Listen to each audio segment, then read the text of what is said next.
Hello guys, welcome to Achiever Connect. आ गए हैं हम वापस आपका सेकंड पार्ट लेके chapter fundamental unit of life के साथ। तो लास्ट वाले लेक्चर में यानी फर्स्ट पार्ट में हमने डिस्कस करा सेल क्या होते हैं, सेल की थ्योरी और जो बेसिक स्ट्रक्चर होता है सेल का, यानी उसकी प्लाज्मा मेम्ब्रेन, उसका साइटोप्लाज्म और न्यूक्लियस। ये बेसिक में हमने स्ट्रक्चर पढ़ा था। अब बेसिक स्ट्रक्चर में हमने प्लाज्मा मेम्ब्रेन का मॉडल डिस्कस कर लिया था। अब बात करते हैं, एक प्रॉपर्टी हमने पढ़ी थी प्लाज्मा मेम्ब्रेन की, वो थी सेलेक्टिव परमिएबिलिटी। उसके बारे में मैंने आपको थोड़ा सा एक आइडिया दिया था उस पिछले लेक्चर में। अब हम उसके बारे में डिटेल में बात करेंगे। तो डिटेल में गाइस क्या बात करनी है, हमें डिस्कस करना है कि सिलेक्टिव परमिएबिलिटी से मतलब क्या है, यानी जो हमारी मेम्ब्रेन है वो फंक्शन किस तरह से करती है। आपको पता है बायलिपिड लेयर होती है, बायफॉस्फोलिपिड लेयर है वो, यानी उसके यहाँ पर फोस्फेट ग्रुप्स हैं और यहाँ पर फोस्फेट ग्रुप्स हैं। It's a by layer. तो ये बाय लेयर जो होते हैं इसके बीच में बहुत सारे इंटीग्रल प्रोटीन्स होते हैं और ट्रांसमेम्ब्रेन प्रोटीन्स होते हैं ना। दो तरह के प्रोटीन्स होते हैं, कई तरह के प्रोटीन्स होते हैं, यहाँ पर जो दो प्रेजेंट होते हैं ट्रांसमेम्ब्रेन एंड इंटीग्रल। तो ये जो प्रोटीन्स होते हैं यार चैनल्स, ये चैनल की तरह काम करते हैं, यानी ये रास्ता है अंदर और बाहर आने जाने के लिए फॉर एनी सब्सटेंस। तो दो main phenomena which are observed through these membrane are diffusion and osmosis. तो हम डिफ्यूजन को देखते हैं। डिफ्यूजन बहुत कॉमन फिनोमेना है जो सिंपली गैशियस एक्सचेंज को कहते हैं। तो गैशियस एक्सचेंज को हम डिफ्यूजन कह रहे हैं between cell and its external environment. आपको पता है ये प्लाज्मा मेम्ब्रेन क्या है, कवरिंग है, और अंदर आपके सेल के तमाम चीजें पड़ी हुई हैं यहाँ पर, है ना। ये इसने उसको कवर कर रखा है, प्रोटेक्ट कर रखा है फ्रॉम द एनवायरनमेंट। अब एनवायरनमेंट से अगर कोई चीज इस सेल को जरूरत हुई, अब मुझे अगर कोई खाने की चीज चाहिए होगी तो मैं मार्केट जाके लेकर आऊंगी, तो ये सेल क्या करता है, ये अलाउ करता है, कोई अगर उसे चीज की जरूरत होती है इसकी फंक्शनिंग में, तो वो अलाउ करता है उस चीज को अंदर आना। अब वो अलाउ जो करता है, जैसे अगर सपोज मुझे इंसानों को रेस्पिरेशन करने की जरूरत पड़ती है टू स्टे हेल्थ, मतलब अपनी जिंदगी सस्टेन करने के लिए, टू स्टे अलाइव। तो ऐसे ही सेल को भी ऑक्सीजन और कार्बन डाइऑक्साइड का मूवमेंट चाहिए होता है रेगुलर बेसिस पे। तो रेगुलर बेसिस पे मूवमेंट करना है तो there should be some passage, कोई ना कोई आपके पास रास्ता होना चाहिए जहाँ से ऑक्सीजन जाए या आए, राइट। तो that process through which there exists a gaseous exchange between cell and the external environment is called diffusion। simply समझ में आ गया आप लोगों के। अब कौन सी गैसेस का एक्सचेंज हो रहा है, mainly oxygen and carbon dioxide, they move from and to the cell through the process of diffusion. तो जैसे इंसानों में हम रेस्पिरेशन के थ्रू अपना ऑक्सीजन इनटेक करते हैं और कार्बन डाइऑक्साइड एक्सेल करते हैं, वैसे ही सेल्स में इस प्रोसेस को डिफ्यूजन कहते हैं। और ये स्पॉन्टेनियस प्रोसेस होता है बेस्ड ऑन कॉन्सेंट्रेशन ग्रेडियंट। इससे क्या मतलब हुआ दोस्तों, इससे मतलब ये हुआ कि ये स्पॉन्टेनियस है, इसे आपकी ज़रूरत नहीं है, वो अपने आप हो जाएगा। जैसे ही यहाँ पर CO2 का कॉन्सेंट्रेशन बढ़ने लगेगा थ्रू सम प्रोसेसेस, यहाँ पर CO2 बहुत सारी प्रोड्यूस हो गई है ना, तो वो क्या होगा, फौरन सेल के पास ऑर्डर्स आएंगे कि तुम इसको बाहर निकालो, तो फौरन ये बाहर निकल जाएगी CO2, क्योंकि यहाँ पर कॉन्सेंट्रेशन ज़्यादा हो रहा है, यहाँ पर कॉन्सेंट्रेशन इसके कंपैरेटिवली इमीडिएट एनवायरनमेंट में कम होगा, तो CO2 बाहर निकलने का ऑर्डर आ जाएगा और CO2 बाहर चली जाएगी थ्रू दिस प्लाज्मा मेम्ब्रेन। तो कॉन्सेंट्रेशन ग्रेडियंट यानी डिफरेंस इन इस चीज़ का, इस टर्म का मतलब है डिफरेंस इन द कॉन्सेंट्रेशन। अब बात करते हैं ऑस्मोसिस क्या चीज़ है। डिफ्यूजन तो समझ में आ गया। बस दोस्तों इसको ऐसा समझ लीजिए कि डिफ्यूजन जब पानी के लिए हो रहा है तो गाइस उसे हम ऑस्मोसिस कहेंगे। सिंपली ये भी मूवमेंट है अक्रॉस द प्लाज्मा मेम्ब्रेन, लेकिन किसका, not gases but of water, and it is also dependent on किसके, कॉन्सेंट्रेशन ग्रेडियंट। तो ये भी स्पॉन्टेनियस प्रोसेस होने वाला है। अगर आपको पानी पीना है, बॉडी में पानी की कमी हो रही है, आपको प्यास लगती है, आप जाके पानी पीते हैं। ये सेल्स क्या करते हैं, सेल्स क्या करेंगे, ये आपको बाहर से एनवायरनमेंट से पानी लेना पड़ेगा और उस प्रोसेस को कहेंगे ऑस्मोसिस। हमारे इंसानों में तो कोई प्रोसेस नहीं होता ऑस्मोसिस का, जिसमें हम जो पानी पीते हैं उसे तो सिंपली पानी पीना कहेंगे, उसको ऑस्मोसिस नहीं कहेंगे। लेकिन ये प्रोसेस ऑस्मोसिस क्यों होता है? There is flow of water across the membrane, ठीक है।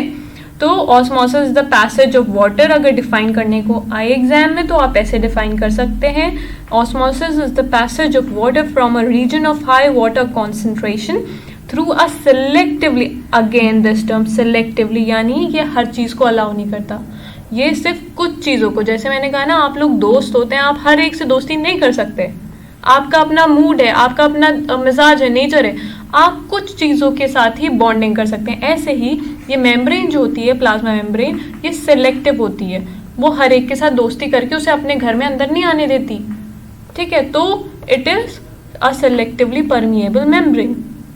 तो पानी कहाँ से कहाँ फ्लो करता है? From a region of low water concentration, from a region of high water concentration to a region of low water concentration, until दोनों जगह इक्वल हो जाए पानी, ठीक है। जैसे आप इस फिगर में देख रहे हैं, यहाँ पर पानी कम था, अब इधर वाली साइड पानी ज़्यादा था। ये क्या है? आपकी सिलेक्टिवली परमिएबल मेम्ब्रेन हमने लगा रखी है कोई, फॉर एग्जाम्पल यहाँ पर कॉन्सेंट्रेशन ज़्यादा है, लो वाटर कॉन्सेंट्रेशन है, यहाँ पर हाई वाटर कॉन्सेंट्रेशन है, तो पानी क्या करेगा? पानी इधर फ्लो करेगा।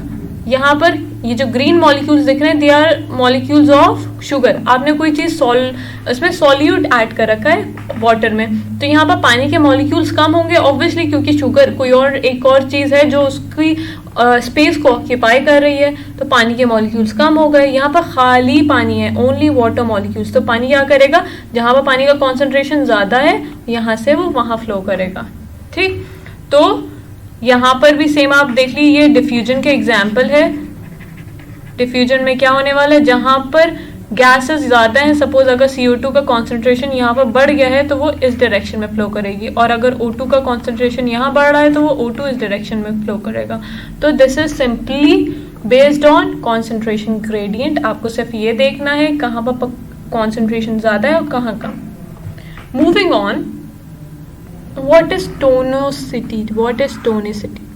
टोनिसिटी देखिए, जो एबिलिटी होगी किसी भी एक्स्ट्रा सेलुलर सोल्यूशन, यानी आपके पास सेल के बाहर कोई सोल्यूशन है, या आपका सेल है, इसे मैंने किसी बीकर में रखा और बीकर में मेरा एक सॉल्यूशन पड़ा हुआ था, तो that solution is known as extra cellular, cell के बाहर वाला solution, to make water move into और out of the cell by osmosis is known as its tonicity.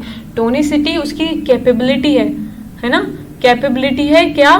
कि पानी का मूवमेंट को रेगुलेट करने की, तो वो टोनिसिटी कंट्रोल करती है। टोनिसिटी किसकी कैपेबिलिटी है? जो बाहर वाला सोल्यूशन है उसकी कैपेबिलिटी है कि अगर वो हाइपरटोनिक होगा तो क्या होगा? हाइपरटोनिक होने से तीन तरह के सोल्यूशन होते हैं, hypertonic, hypotonic, isotonic. Hypertonic solution है, यानी सेल मैंने एक ऐसा सोल्यूशन में डाल रखा है जिसमें सॉल्यूट कॉन्सेंट्रेशन ज़्यादा है और यहाँ पर लो है सेल के अंदर, तो क्या होगा? सॉल्यूट तो क्रॉस नहीं कर सकता ना मेम्ब्रेन को, सॉल्यूट जो यहाँ पर है, सॉल्यूट वो क्रॉस नहीं करेगा मेम्ब्रेन में, लेकिन वाटर क्रॉस कर सकता है। तो जहाँ सॉल्यूट का कॉन्सेंट्रेशन ज़्यादा है वहाँ पर पानी का कॉन्सेंट्रेशन कम होगा, राइट? तो पानी क्या करेगा? इट विल मूव आउट, क्योंकि यहाँ पर लो सॉल्यूट कॉन्सेंट्रेशन है तो यहाँ पर पानी का कॉन्सेंट्रेशन ज़्यादा होगा, यहाँ हाई सॉल्यूट कॉन्सेंट्रेशन है तो यहाँ पानी का कॉन्सेंट्रेशन कम होगा। तो जहाँ पानी का कॉन्सेंट्रेशन ज़्यादा है वहाँ से उसके बाहर लोअर डायरेक्शन में, जहाँ लोअर होगा कॉन्सेंट्रेशन वहाँ आएगी। क्लियर? तो सेल क्या करेगा? It will shrink. तो ऐसे ही दोस्तों, जब दूसरा आप खुद इमेजिन कर सकते हैं, आपने एक सेल रखा जिसमें ऐसे सोल्यूशन में रखा जहाँ पर सॉल्यूट का कॉन्सेंट्रेशन यहाँ पर हाई है, आपने सॉल्यूट यानी आपने कोई भी ऐसा सॉल्यूट कुछ भी ले लिया, anything, it can be anything, यहाँ पर वो क्या है? सॉल्यूट लो है। तो जहाँ सॉल्यूट लो है तो वहाँ वाटर क्या होगा? ज़्यादा होगा। यहाँ सॉल्यूट हाई है तो वहाँ वाटर क्या होगा? कम होगा। क्यों कम होगा? अभी हमने पिछली स्लाइड में देखा कि जहाँ सॉल्यूट होंगे ज़्यादा कॉन्सेंट्रेशन में तो वो वाटर मॉलिक्यूल के लिए जगह कम होगी, तो वाटर के मॉलिक्यूल्स कम हो जाएंगे। तो अगर यहाँ पर पानी का कॉन्सेंट्रेशन कम है, यहाँ बाहर पानी का कॉन्सेंट्रेशन ज़्यादा है, तो मूवमेंट क्या होने वाला है?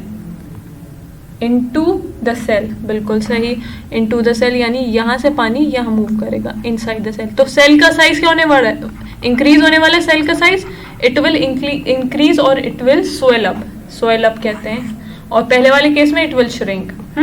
अब बात करते हैं आइसोटोनिक सोल्यूशन की।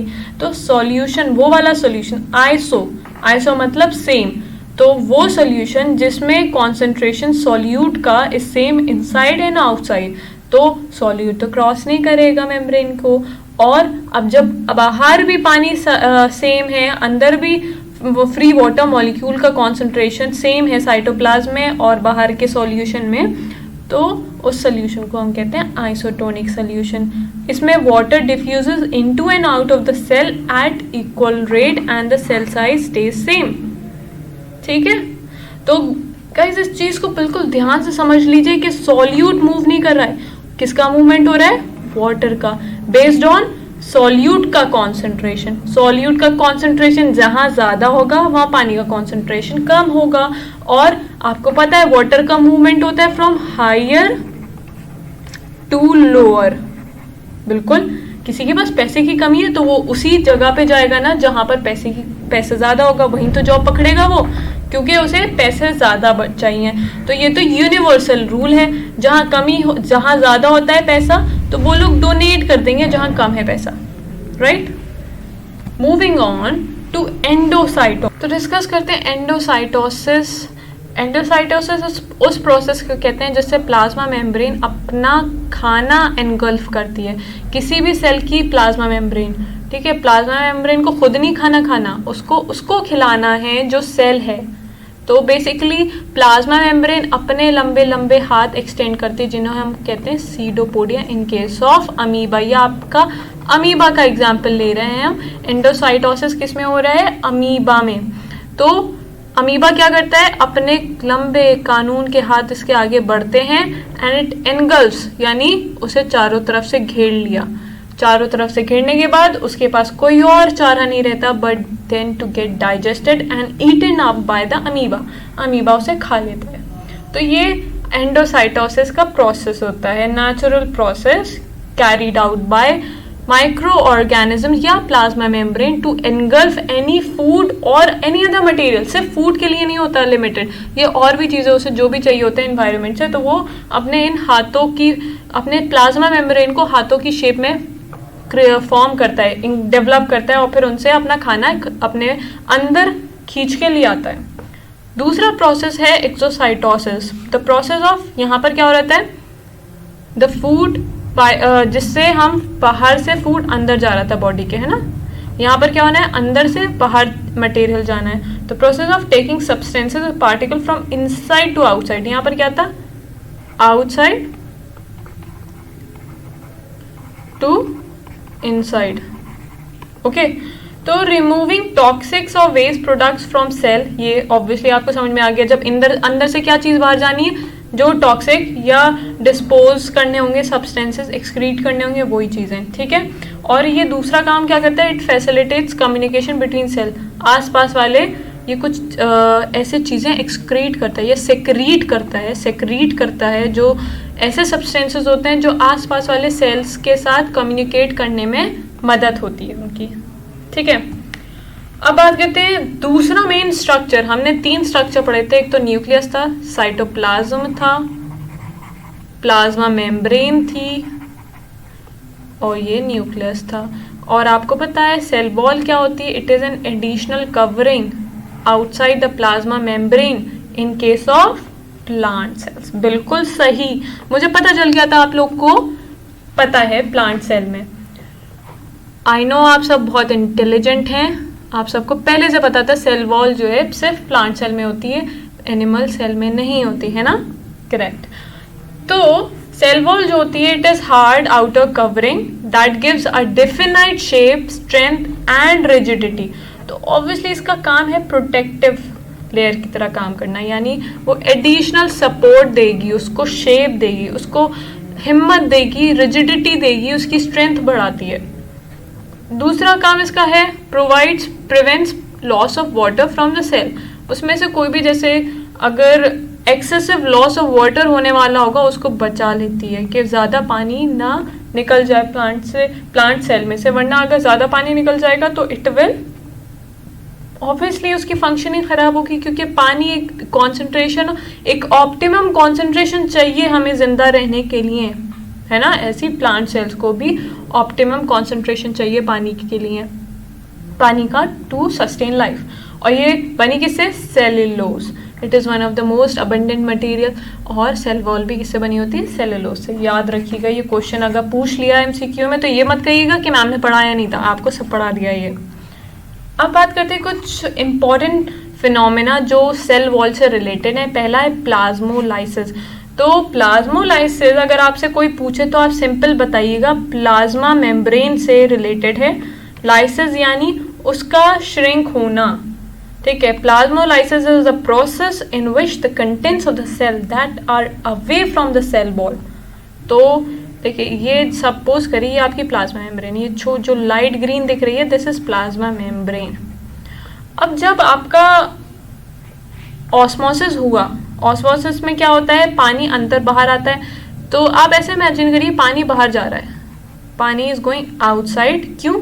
यहाँ पर पानी का कॉन्सेंट्रेशन कम था और यहाँ पर पानी का कॉन्सेंट्रेशन ज़्यादा था, लेट्स अज्यूम दैट, तभी पानी का मूवमेंट होगा बाहर।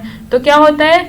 The cell wall, the plasma membrane shrinks away from the cell wall and contracts when a cell loses water due to osmosis when it is kept in hypotonic solution. ये पढ़ लिया था guys हमने कि hypotonic solution कौन सा होता है?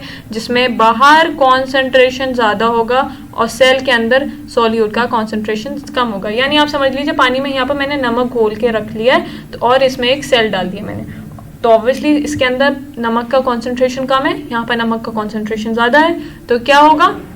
Water will flow outside the cell naturally, है ना। पानी बाहर आएगा, वो सोचेगा बेचारे के पास पानी नहीं है, मैं पानी दे दूं, मदद करेगा उसकी। लेकिन यही हो जाता है इसका खेल खराब।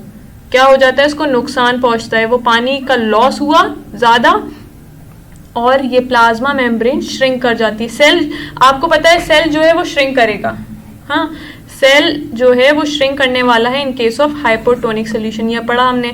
और श्रिंक कहाँ करता है? Away from the plasma membrane, मतलब अभी तो चिपकी हुई है ये लेयर, है ना।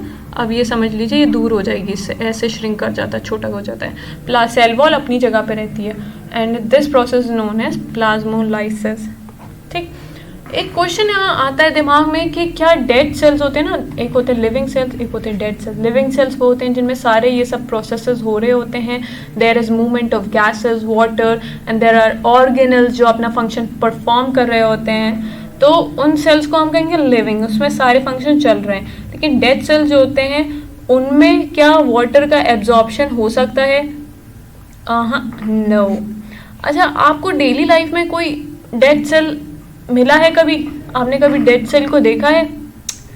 सोचिए, कहीं तो देखा होगा। Let me suggest, dead cell होते हैं स्क्लेरेनकाइमा, जो आपको पता है नारियल का जो कवरिंग होती है ब्राउन ब्राउन बालों वाली, that is sclerenchyma which is dead. तो वो डेड सेल होता है, वो आपके पास, आप सब ने देखा होगा।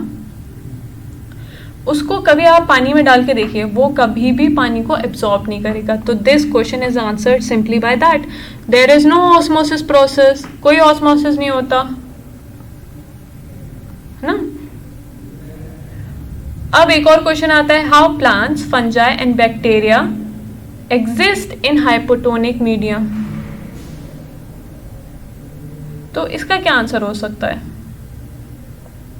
Plants, fungi and bacteria they exist in such extreme situations, क्योंकि इनके पास ये बहुत ज़बरदस्त सी एक शील्ड है। कौन सी शील्ड है? सेल वॉल, जो उनको रिजिड रखती है, मतलब उनको एक्सटर्नल एक्सट्रीम क्लाइमेट से फाइट करने की, इन्हें स्वेटर पहनने की ज़रूरत नहीं है। ये अगर आर्टिक सर्किल पे जाएंगे हमें तो स्वेटर पहनने की ज़रूरत पड़ेगी, इनको नहीं पड़नी ज़रूरत। क्यों? इनके पास सेल वॉल है। एक तरह से वो फंक्शन का है सेल वॉल का जो हम स्वेटर और जैकेट्स का फंक्शन है। तो ये आपको पता है बहुत सारे बैक्टीरियाज ऐसे होते हैं जो एक्सट्रीम क्लाइमेट्स में रहते हैं, है ना। तो वो बैक्टीरियाज जो हैं वो इसी वजह से रहते हैं क्योंकि उनकी जो सेल वॉल्स होती हैं they are very strong and they protect them from the extreme climates from bursting. So even if the cell swell up, अगर वो स्वेल अप भी हो रहा है यानी बाहर से पानी अंदर आ रहा है, सेल मेम्ब्रेन क्या करेगी, it will prevent them from busting out. ठीक है, न्यूक्लियस की बात करते हैं। दूसरा मोस्ट इंपॉर्टेंट सेल ऑर्गेनल है न्यूक्लियस। तो न्यूक्लियस आप सबसे इंपॉर्टेंट चीज इसकी आप याद रखिएगा, ये डबल मेम्ब्रेन है, यानी इसके पास दो मेम्ब्रेन, एक तो ये हो गई, बाकी ये दूसरी आउटर मेम्ब्रेन है। ठीक, तो it is a double membrane bound. अभी आगे हम पढ़ेंगे और भी बहुत सारे ऑर्गेनल्स हैं जो डबल मेम्ब्रेन होते हैं। तो इसमें सबसे पहला नाम है आपका न्यूक्लियस का। It is found in most eukaryotic cells. आपने देखा था यूकैरियोटिक और प्रोकैरियोटिक में डिफरेंस क्या था। न्यूक्लियस यूकैरियोटिक्स में होता है, प्रोकैरियोट्स में क्या होता है, न्यूक्लियोइड। न्यूक्लियोइड है ना। न्यूक्लियोइड क्या होता है, इसके पास नो मेम्ब्रेन प्लस न्यूक्लियस की तरह इसका फंक्शन अरेंज, इसका स्ट्रक्चर अरेंज नहीं होता, ऐसे ही टेढ़ा मेढ़ा सा बीच में पड़ा होता है। ठीक, तो इस बेचारे की कोई अच्छा स्ट्रक्चर नहीं है, लेकिन न्यूक्लियस जो होता है वो प्रॉपरली ऑर्गेनाइज्ड अरेंज स्ट्रक्चर है। And one more fact, it is the largest organelle of the eukaryotic cell. तो ये भी याद रखिएगा, आपको पहली चीज़ याद करनी है, डबल मेम्ब्रेन बाउंड होता है, प्लस आपको ये पता है कि यूकैरियोटिक सेल्स में होता है। तीसरी मोस्ट इंपॉर्टेंट, ये लार्जेस्ट, आपसे क्वेश्चन में पूछा जाएगा एमसीक्यू में कि which is the largest organelle of eukaryotic cell, तो आप फट से आंसर लगाएंगे न्यूक्लियस। अगर आपसे पूछा जाए डबल मेम्ब्रेन इनमें से कौन कौन से हैं, तो आपको पता है न्यूक्लियस तो है ही, आगे हम पढ़ेंगे और कौन से हैं। अब बात करते हैं इसके स्ट्रक्चर की। जो न्यूक्लियस होता है उसका न्यूक्लियर मेम्ब्रेन होती है उसके चारों तरफ, है ना। तो न्यूक्लियस की मेम्ब्रेन को क्या नाम दिया, nuclear membrane, which covers it all around. There are pores present on the nuclear membrane that allow movement of substances in and out of the nucleus. तो ये जो कुछ pores है ना, ये बीच बीच में pores, इनके across there is movement of substances, अंदर बाहर substances move कर सकते हैं because of these pores। ठीक, ये याद रखिएगा, न्यूक्लियर मेम्ब्रेन में there are pores। ठीक है, फिर तीसरी इंपॉर्टेंट चीज, देयर आर क्रोमोसोम्स। इसके पास क्रोमोसोम्स होते हैं यहाँ पर अंदर, ये आपको थ्रेड लाइक स्ट्रक्चर देख रहे हैं, ये आपका डीएनए मटेरियल है, सब जेनेटिक मटेरियल है आपका।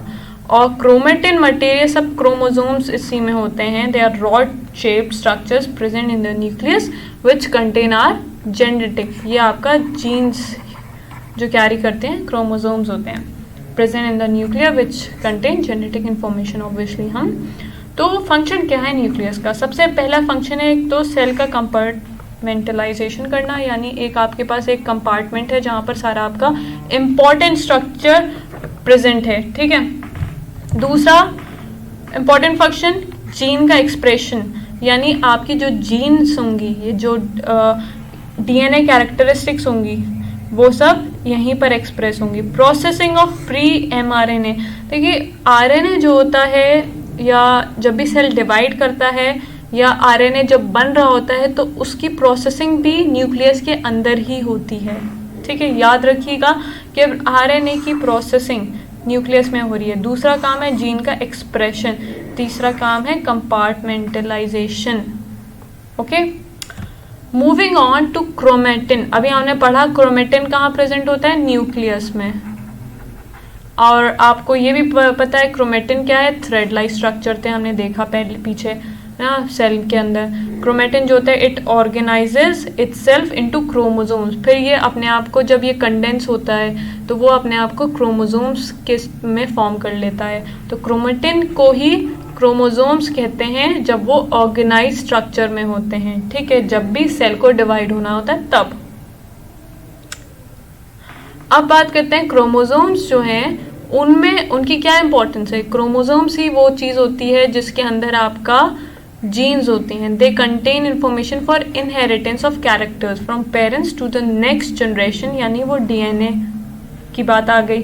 तो जब इनहेरिटेंस की बात आई तो obviously DNA is the main या कोर पार्टिसिपेंट इन इनहेरिटेंस। तो chromosomes they have two types of things, एक तो डीएनए होंगे उसमें, and this is responsible for organising and constructing new cells, क्योंकि आपका डीएनए डिवाइड होता है और फिर नए सेल्स बनते हैं। And DNA molecules they contain functional units, यानी फंक्शनल सेगमेंट क्या है, जीन्स। तो आपसे अगर पूछा जाए डीएनए की फंक्शनल यूनिट क्या है या functional segment which is responsible for inheritance, then it is called genes. तो प्रोटीन्स क्या होते हैं, दूसरी चीज क्या प्रेजेंट होती है क्रोमोसोम्स में, प्रोटीन्स। प्रोटीन्स जो हैं these help in packaging and condensation of DNA. They help what do they help इस जो डीएनए कंडेंस, देखो सबसे पहले हमारे पास थ्रेड था, थ्रेड के बाद ये क्रोमोसोम्स जो है वो ऑर्गेनाइज हो गए एंड दे फॉर्म क्रोमोसोम्स। अब ये क्रोमोसोम से, क्रोमैटिन से क्रोमोसोम बन गया। कब, जब सेल ये कंडेंसेशन होता है, यहाँ पर प्रोसेस कंडेंसेशन होता है, and this condensation, due to this condensation process they organise themselves into rod shape structures, या ऐसे रॉड लाइक हो जाते हैं, and then they are ready to divide. ठीक है, तो प्रोटीन्स जो होते हैं वो पैकेजिंग करते हैं इन क्रोमोसोम्स का पैक करके तभी वो दूसरे के पास भेजते हैं, जिसमें बहुत तरह के प्रोटीन्स होते हैं। ठीक है, और ये डीएनए हेलिक्स आपको पता है स्ट्रक्चर, आप डीएनए का स्ट्रक्चर तो बहुत कॉमन है, सबको पता है कैसा होता है। तो basically there are proteins present that are there for packaging and condensation of DNA.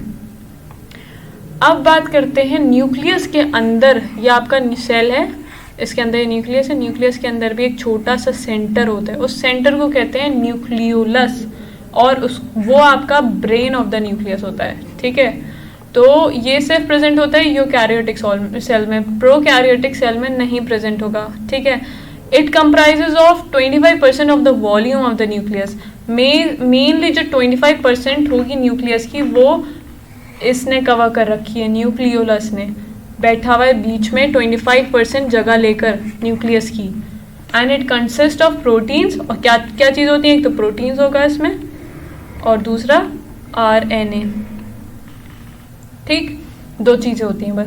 और इसका फंक्शन क्या होगा, it is responsible for assembling ribosomes. Ribosomes आपको पता है, अभी आगे डिस्कस भी करेंगे, छोटे छोटे क्या होते हैं, गोले होते हैं, दे आर। तो इनका अभी हमने राइबोसोम्स के बारे में नहीं पढ़ा, लेकिन हमें बस इतना जानना है कि न्यूक्लियोलस जो होता है वो इनको असेंबल करके रखता है। Alteration of transfer of RNA, RNA को जो ट्रांसफर करना होता है वो भी इस न्यूक्लियोलस का ही काम है। और सेलुलर स्ट्रेस भी मेंटेन करके, यानी सेलुलर स्ट्रेस को कम या मिनिमाइज में रेगुलेशन जो होता है वो न्यूक्लियोलस का ही काम होता है। इसलिए हम कहते हैं ना ब्रेन है, क्योंकि हमारा ब्रेन ही तो रिलेटेड है स्ट्रेस से, हर वक्त हमारा ब्रेन स्ट्रेस्ड ही रहता है। इसलिए जहाँ भी सेलुलर स्ट्रेस का काम आया वो उस हमने ऑर्गेनेल को नाम दे दिया nucleolus. What is nucleoid? Sometimes sales do not have well defined, जो हमने बताया था किसमें, प्रोकैरियोट्स में। न्यूक्लियोइड जो होता है they do not have well defined nucleus because they lack nuclear membrane. ये कहाँ था, प्रोकैरियोट्स, बैक्टीरियाज में। तो याद रखिएगा बैक्टीरियाज, यहाँ पर एक और फैक्ट मैं बता दूँ, आप लोग याद रखिएगा कि अगर क्वेश्चन आ जाए कि बैक्टीरिया जो होते हैं they have single round chromosome.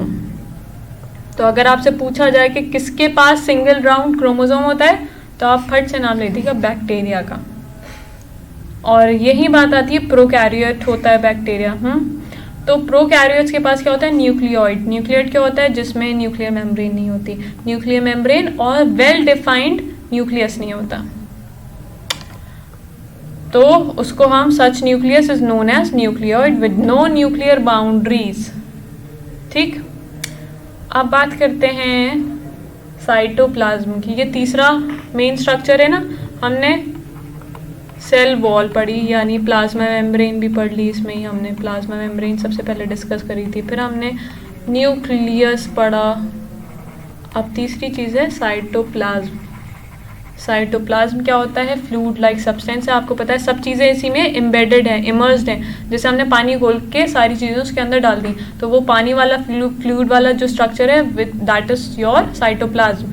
तो पानी नहीं होता, मैं एग्जांपल दे रही हूँ, it is a fluid like substance जो सारी चीज़ों को अपने अंदर एम्बेडेड रखता है। It is made up of water से भी बना होता है। अब आपको समझ में आया वाटर क्यों ज़रूरी है सेल के लिए, ऑप्टिमम कॉन्सेंट्रेशन वाटर का, क्योंकि साइटोप्लाज्म जिसमें सारे ऑर्गेनेल्स तैर रहे हैं वो सब वाटर से ही बना हुआ है। Water, salt and various other organic molecules से मिलके बनता है।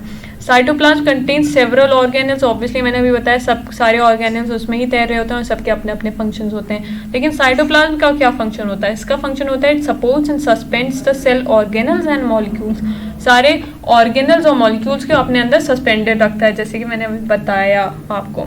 सेलुलर प्रोसेसेस आकर, और बहुत सारे सेलुलर प्रोसेसेस साइटोप्लाज्म में ही होते हैं। एक एग्जाम्पल है आपका किसका? ग्लूकोज का conversion into pyruvate, it takes place. ये आपका एग्जाम्पल है रेस्पिरेशन वाले प्रोसेस का। तो रेस्पिरेशन में जब आपका खाना ब्रेक डाउन होता है, ऑक्सीडेशन प्रोसेस हो रहा होता है खाने का, ग्लूकोज का, वो साइटोप्लाज्म में ही होता है, ठीक है।